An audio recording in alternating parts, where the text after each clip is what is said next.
Let's be honest about the way most of us were taught to deal with autumn leaves. It usually starts with a Saturday in November. You get the rake out. You spend 3 or 4 hours dragging every fallen leaf from the lawn into a designated corner or a wire bin. You pile them up maybe 4 or 5 feet high. You feel good about it. You look at that mountain of organic matter and you think by spring that's going to be free garden soil.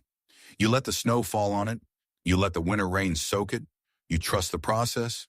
Then April comes, the ground thaws, and you walk out to that corner of the yard with a shovel, ready to harvest your black gold. You peel back the top layer of dry gray leaves. And what do you find underneath? You find wet leaves. They haven't turned into soil. They haven't broken down. They have just compressed. They are matted together in thick, slimy sheets that peel apart like wet cardboard. It smells a little sour, maybe a little like mildew. It's cold, it's heavy, and it is absolutely useless for your spring planting. This is the moment where most people give up. You look at that soggy mess and you think you did something wrong. Maybe you didn't water it enough. Maybe you didn't turn it enough. Maybe you just don't have the green thumb for composting. You end up bagging it all up and putting it on the curb for the city to take away, just so you don't have to look at it anymore. I want you to know that you didn't fail. The leaves didn't fail. The model failed. We have this romantic idea that nature takes care of its own, and that is true. Eventually, if you leave that pile alone for 3 or 4 years, the forest floor will slowly reclaim it. But you are not a forest. You are a gardener who needs fertility this season, not in 2029. What you built was not a compost system. You built a preservation system. Think about what happens when you press leaves flat and saturate them with cold winter rain. You press all the air out. You create a cold anaerobic environment. In that environment, biology stalls. The bacteria that drive decomposition, the ones that generate heat and eat through material, cannot survive without air. So instead of rotting, the leaves just sit there. They pickle. They exist in a state of suspended animation. You are relying on the static pile method. It is the most common advice given to homeowners, and it is the least effective way to generate soil. It relies on passive decay, which is slow, inconsistent, and often smelly. To turn that carbon into soil in a timeline that matters to us, days and weeks, not years, we have to stop treating the pile like a garbage dump and start treating it like a biological engine. An engine doesn't run just because you put fuel in the tank. Leaves are just the fuel. An engine needs a spark, and it needs air intake. Right now, your pile has fuel, but it has no fire. To fix the problem, we have to stop looking at leaves as trash and start understanding what they actually are. When a tree prepares for winter, it is smart. It doesn't throw away valuable nutrients. It pulls all the sap, the sugars, and the life force back into its roots and trunk to survive the cold. The leaf that falls to the ground is just the empty husk. It is the packaging. In biological terms, that brown leaf is almost 100% carbon. Carbon is energy. It is the building block of life. But on its own, carbon is incredibly stable. It resists change. Think of a stack of firewood sitting on your porch. That wood is carbon, just like your leaves. You can stack that wood perfectly, you can water it, you can pray over it, but unless you introduce a flame, that wood will sit there for decades. It might rot a little on the bottom, but it will never release its energy. Your leaf pile is exactly the same. It is a cold stack of fuel waiting for a match. The match in a compost pile isn't fire, it's bacteria. There are billions of microbes native to your backyard that are desperate to eat those leaves. They want to break down that carbon and turn it into rich black humus, but they can't do it on a diet of carbon alone. Imagine trying to build a house, but the only material you have is lumber. You have no nails, no screws, no concrete. You have a mountain of wood, but you can't build a structure. The bacteria are in the same position. They have a mountain of energy, the leaves, but they are missing the protein required to build their own bodies so they can multiply. This is the carbon lock. When you pile up leaves by themselves, the bacteria eat a tiny bit, run out of protein, and die off or go dormant. The population crashes, the heat stops, the pile goes cold. Most people try to solve this by turning the pile more often. They think mixing it is the answer. But stirring a pot of empty ingredients doesn't make a meal. You cannot mechanically force a biological reaction if the chemistry is missing. You don't need to work harder. You don't need a better pitchfork. You need to break the lock. You need to introduce the missing element that allows the bacteria to explode in population, consume that carbon, and generate the heat that cooks a compost pile. You have the fuel, now you need the accelerant. So if carbon is the log, nitrogen is the fire. To wake up your pile, you need to bring the carbon to nitrogen ratio down from 80 to 1, which is just dead leaves, to about 30 to 1. That is the biological sweet spot. That is where the explosion happens. Now you might be thinking, okay, I'll just sprinkle some lawn fertilizer or throw some coffee grounds in there. This is where most people fail. Again, if you throw dry nitrogen powder or coffee grounds onto a pile of dry leaves, gravity takes over. The small particles sift right through the loose leaves and end up at the bottom of the pile. The leaves stay on top, dry and hungry. The nitrogen sits on the bottom, unused. They never touch. The reaction never starts. To get the fire burning, the nitrogen has to coat the carbon. It needs to soak into the skin of the leaf. We don't use dry powder. We use a liquid accelerator. This is the secret sauce. It is a high nitrogen solution that does two things at once. It provides the moisture the leaves desperately need, and it delivers the protein directly to the bacteria on the surface of every single leaf. Here is the recipe I have used for years. It is simple, cheap, and powerful. You need a standard 5-gallon bucket. The homestead formula if you have animals. Take 2 shovels of chicken manure or fresh rabbit manure. Put them in the bucket. Fill the rest with water.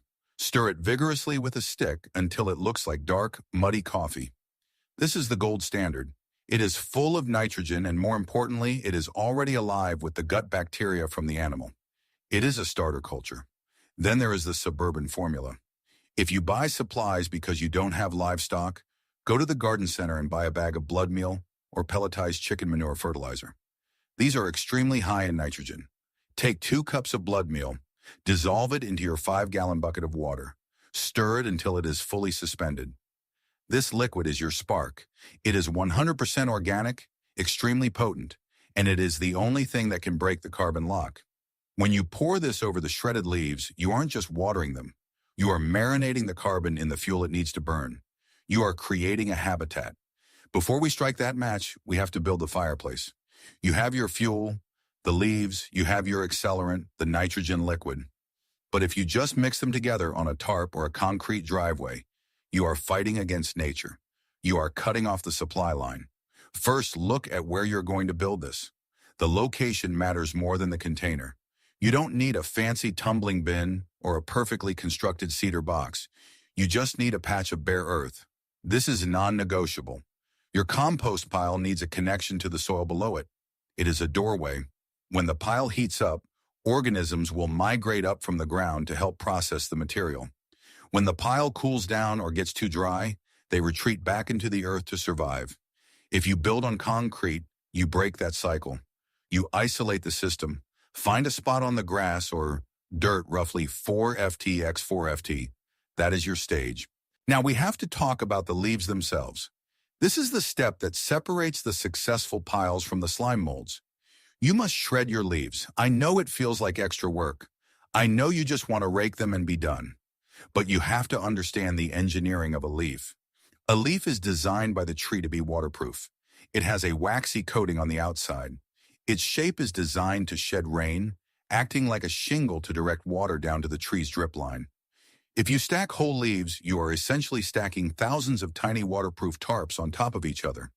When you pour water or our liquid accelerator onto whole leaves, it doesn't soak in. It runs off the sides. The inside of the pile stays dry as a bone, and the carbon stays locked. We have to break that architecture. Run your lawnmower over the leaves. Do it twice if you have to. You want to turn those whole leaves into confetti. When you shred a leaf, 2 things happen. First, you destroy the waterproof structure. You turn a shingle into a sponge. Instead of repelling liquid, the shredded edges drink it up. This is critical for absorbing that nitrogen solution we just made. Second, you exponentially increase the surface area. Imagine a block of ice. It takes forever to melt. Now imagine that same block of ice crushed into snow. It melts instantly.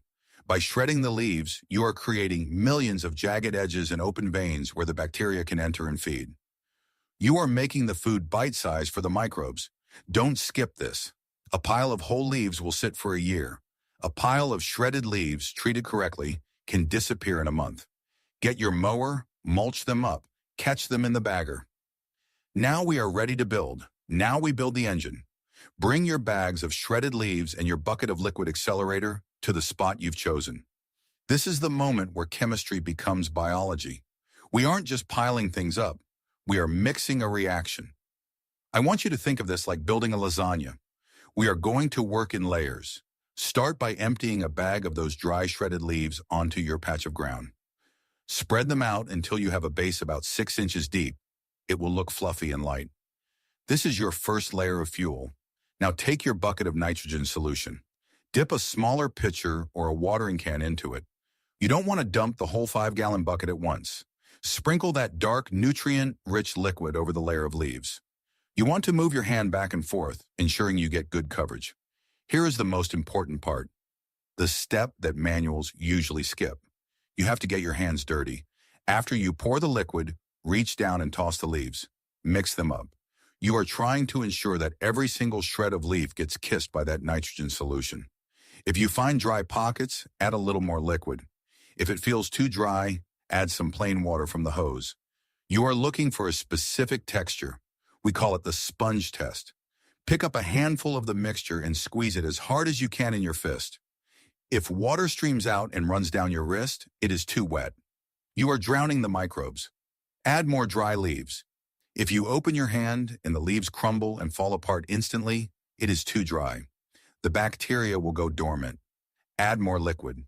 What you want is for that handful to hold its shape when you open your fingers like a ball of dough, and for just 1 or 2 drops of water to appear between your knuckles when you squeeze. That is the perfect environment. That is the balance where air and water coexist. Once you have that first layer mixed and moistened, repeat the process. Add another 6 inches of shredded leaves. Pour the accelerator. Mix. Test the moisture. Keep going until you have used all your leaves. You are aiming for a pile that is at least 3 feet wide and 3 feet tall.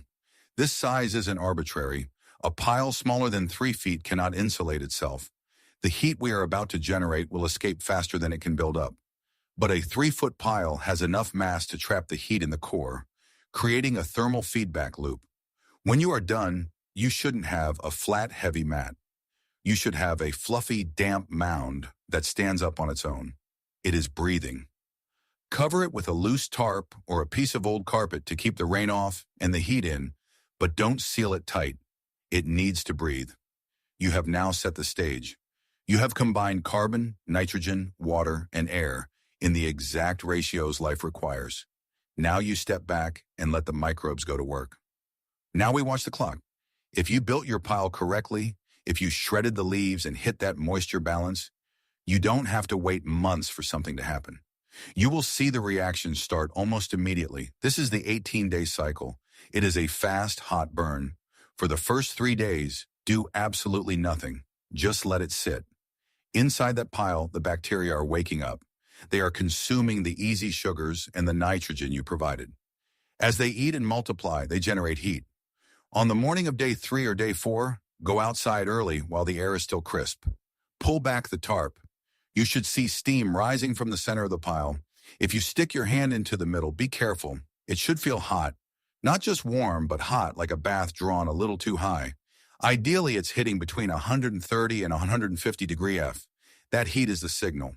It means the system is live. It means you are killing weed seeds and pathogens. It means the carbon is melting.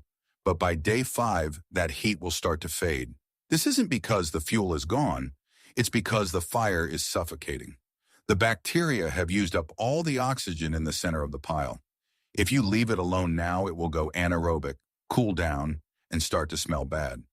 This is your cue to work. You need to turn the pile.